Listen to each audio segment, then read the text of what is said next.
the title of my talk is Assessing Children's Language Development, Principles for Improved Tool Design. I'm going to use the word tool instead of assessment instrument because I'm using a metaphor in this talk, okay? So I'm going to consider that an assessment instrument is a tool to collect evidences. So that's why I'm going to use this word, okay? So let's move on. Let's go to the next slide.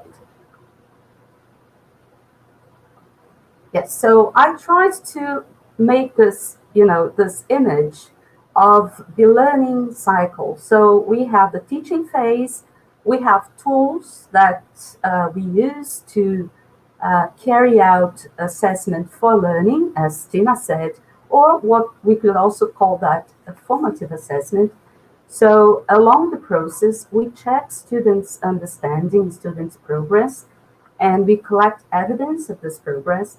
And then we expect learning to happen. And usually at the end of the process, at the end of the phase, at the end of that period, we have another tool to collect evidence of achievement, which is normally considered assessment of learning or assessment of summative assessment. So I'm considering this this whole process, right? So we have to cater for the development of different tools. Now let's go to the next slide. So we have to use the right tool for the right job. This is a good expression. Of course, I'm taking it here metaphorically, but we cannot use a hammer when we have a screw, and we cannot use a wrench when we have a nail. We have to have the right tool for the right job. So that's what I'm going to stand for here. I'm going to stand for the right, I'm going to stand for the use of the principles of assessment to design the right tool for the right job, okay? So let's move on now.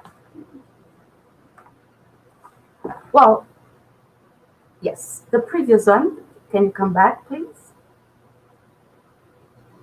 Leticia, come back, please. One more? Yes, thank you.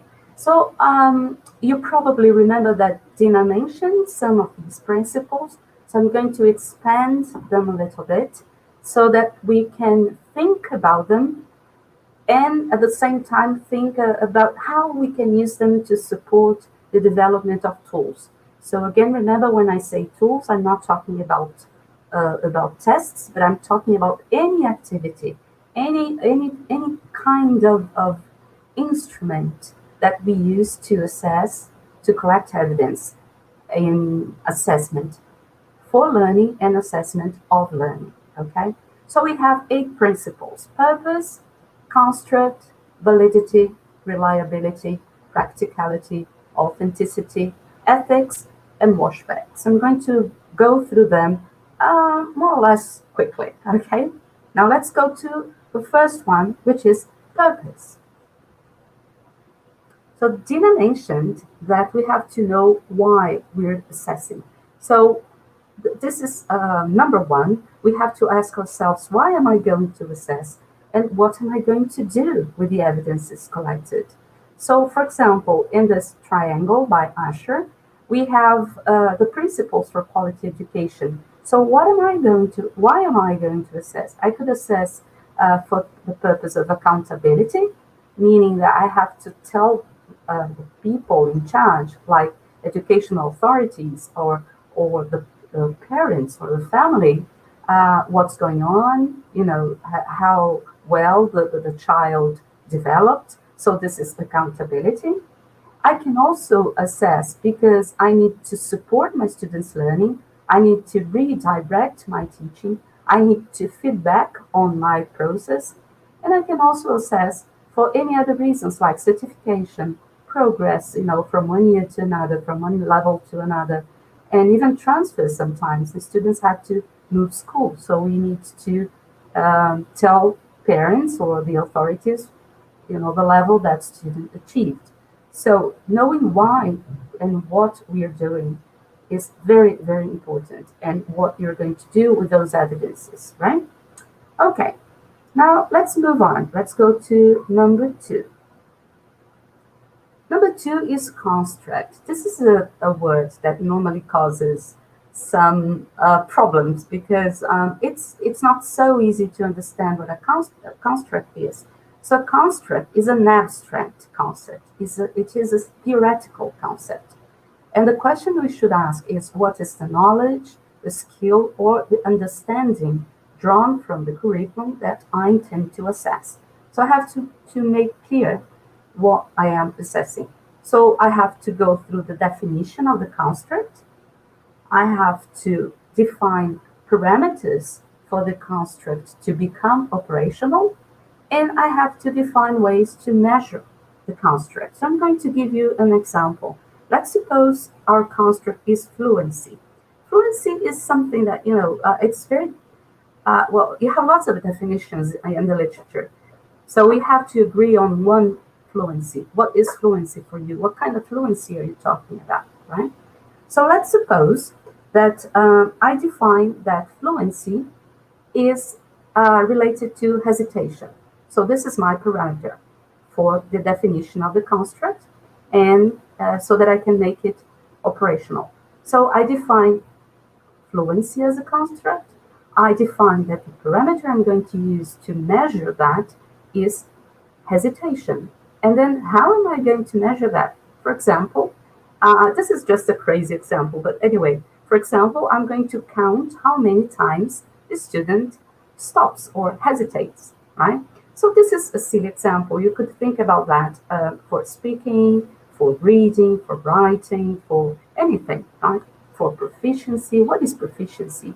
So all these very broad, abstract, theoretical concepts, they need to be narrowed down, and we need to define parameters and decide how we're going to measure. It doesn't matter what construct that is, right? So there is always a narrowing down process, all right?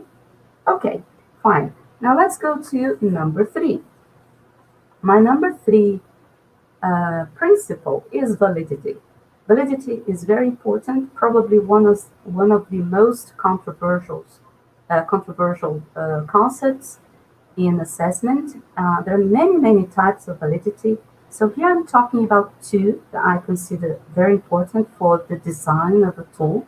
So the question I should be asking is my tool measuring what it is supposed to measure, considering what it was designed for and the students I have? So then I have to think about the alignment with the construct that I defined. So this is called construct validity. So for example, if I am checking speaking, I have to ask students to speak, right? So I have to align that with the construct. And also have to consider the alignment with the syllabus, which is called content validity. So of course I have to have my syllabus in mind, my learning objectives in mind. And so if I put them together, and then I could say that my tool is valid for these parameters, for this context I defined. So other than that, it's not going to be valid.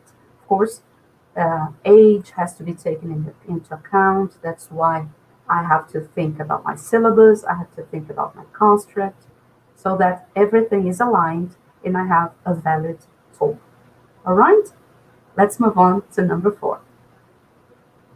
Number 4 is reliability, and this is very important.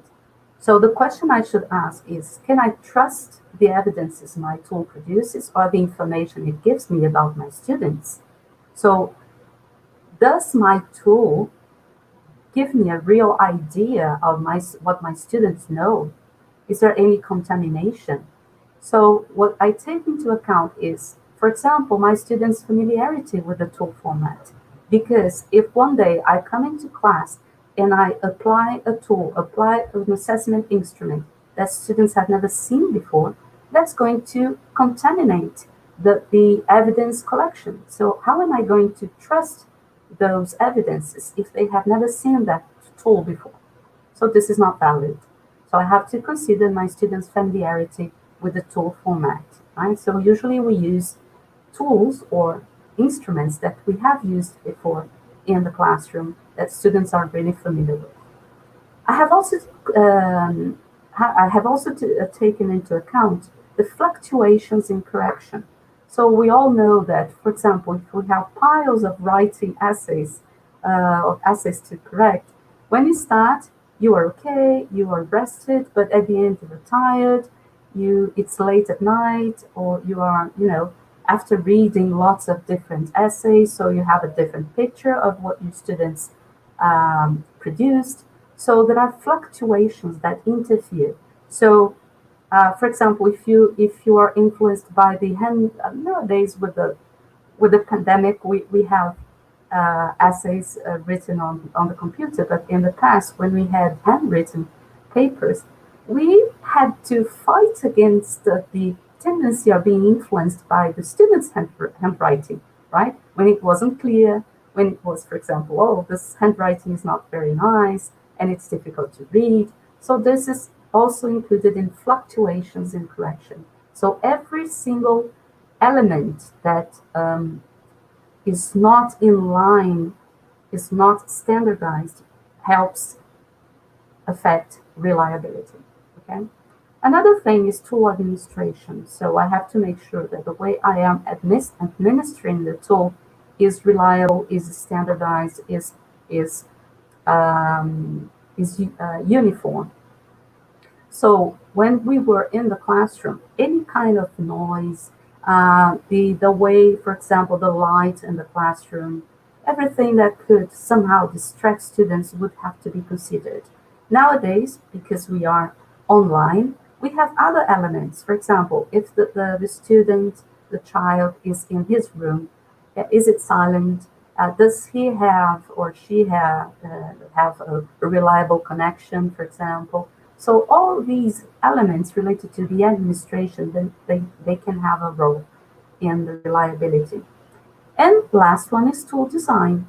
So for example, if my tool has clear instructions, if I really explained what they have to do, if when we were, for example, in face-to-face teaching, we would worry about the copy, if the copy was clear, if the photocopy was okay, was well taken, right? Anyway, all these elements, they affect reliability. If I don't think about them, I have contamination in the design of my tool. Good. So now let's go to number 5. Number 5 is practicality. So the question I should ask is my tool practical? So first thing is to think about time. So is my tool short enough for the time I have? So isn't it too long?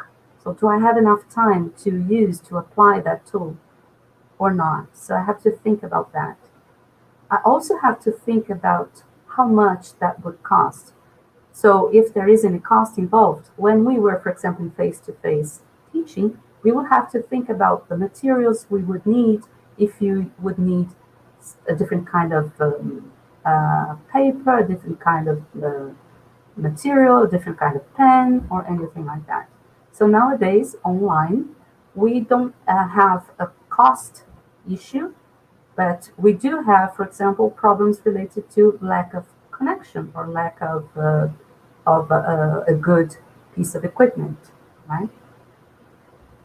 The other one is related to, the other element is related to administration. So if I have a class with 20 students, do I have enough room for them? Do I need help to use my tool? Do I need an assistant? Can I work with all of them at the same time, for example? So we also need to think about that. If I am online, can I monitor all of them at the same time? Is it possible? Or do I need help, right? Okay, and then last but not least, we have correction. So the tool that I designed, how long am I going to take to correct that? For example, some people think that having a multiple choice test or a quiz is much simpler, and actually it is simple, but simple to correct, but it's not so easy to design, because a very good multiple choice test or quiz to be very well designed takes time, right? Also, how much work will I have to devote to correct, for example, if I have open questions, right? If I have 30 students and I use open questions, how long will that take me to correct and give feedback? So these are practical issues that I have to think about when I design a tool. Right, now let's go to number 6. Number 6 is authenticity, and the question I should ask is my tool as close to my students' real life as possible? And here we have several elements to be taken into account. I have to start thinking about the concept of language that I have. So for example, if I think that language is a set of structures, then of course it's a bit difficult to design tools that are close to students' real life. So to be able to do that, my concept of language should be more related to language as social practice or language as action. So people do things with the language. So knowing what to do with the language and not knowing about the language, right? So that would help me design tools that are closer to students' real life. And then that leads me obviously to focus on performance. So asking students to perform, to do tasks that sometimes somehow mirror what they do in real life. And this is very nice to do with kids and with teenagers, for example, right? Involving them in, for example, writing rules for games, for example, that they could share, they could talk to students, to their peers. So focus on performance, not on explaining the teacher what they know about the language again. And that leads me to the next one, which is plausible situations. Again, things that, resemble what students could have in their real lives, that could happen to them, not something completely strange to their realities, right? And of course, contextualized tasks. So students have to be put into context. They should understand why that's happening, why that situation is being, put in front of them. That leads us also to something that Dina mentioned, which is age-suitable themes and situations. So everything we do should take into account our students' age, our students' interests, if that's possible. So when we talk about children, as Dina showed, we have 3 different groups or 4 different groups of children, right, depending on the age. So they vary a lot. So we do need to know our students very well to choose the best themes and situations for them to perform with. And then last but not least, it's skills integration. In real life, we very unusually use one skill at a time. So we normally do things together. So we listen and write, or we read and write, or we speak and listen. So putting skills together, having performances with skills integration is also part of being authentic in the design of our tools. Okay, that's quite a lot about authenticity. Let's go to number 7.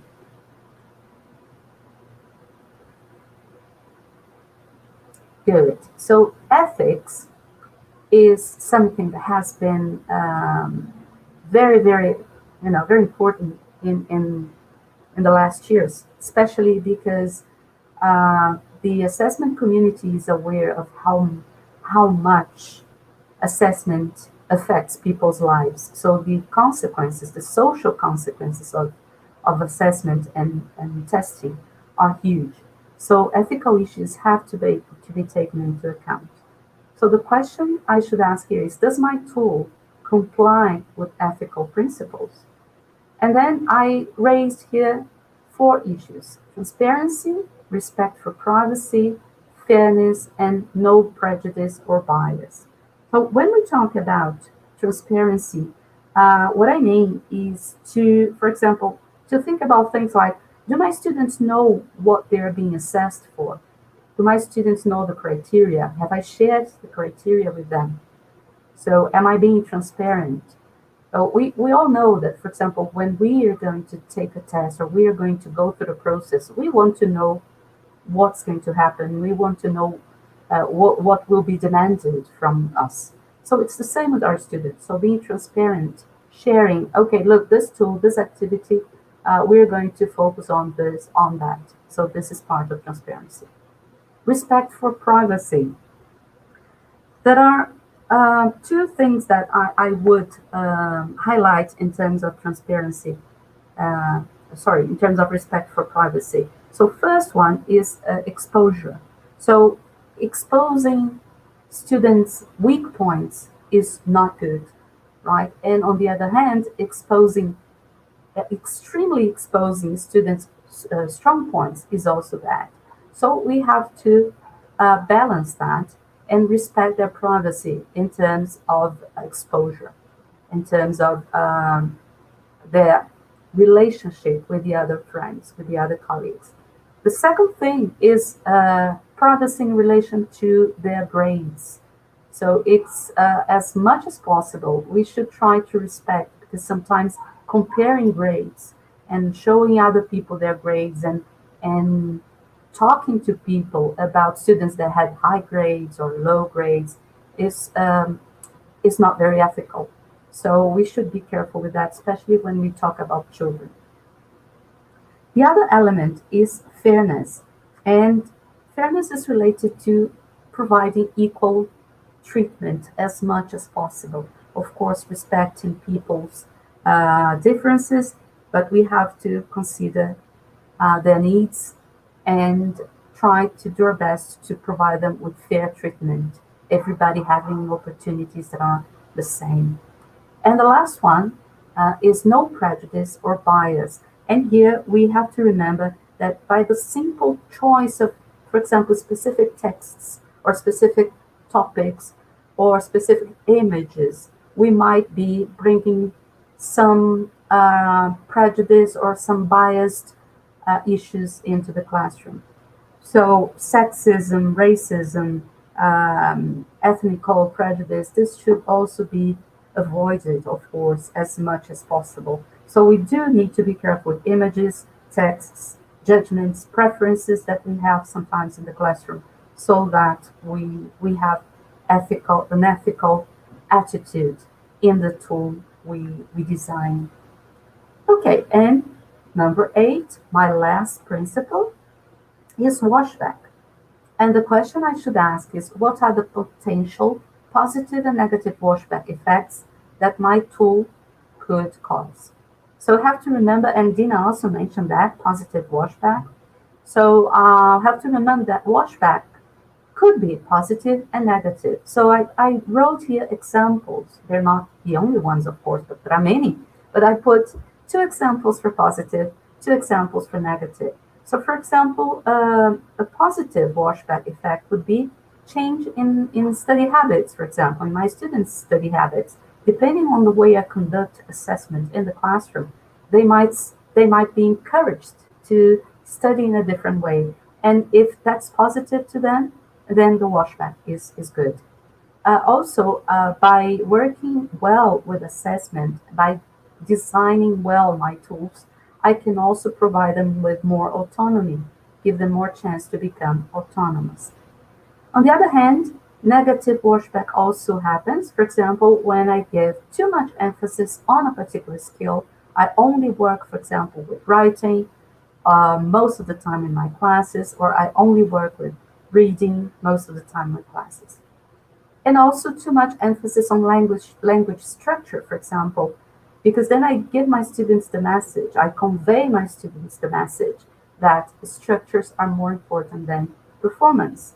And we have to remember that we learn languages to communicate, we learn languages to do things in the world, to act in the world, and not just to use meta language about the language, right? Okay. Now going to the last part of my talk. Can we go to the next slide then? Right. So here I put lots of tools just to keep my metaphor. So use the right tool for the right job. So I think that these principles, they should be kept in mind for improved tool design. So the more careful we are with that, with this design, the better for us the best for our students. So we can design different tools. So we just have to make sure we use the right one for the right moment, for the right assessment, for the right job. That's it. Thank you very much.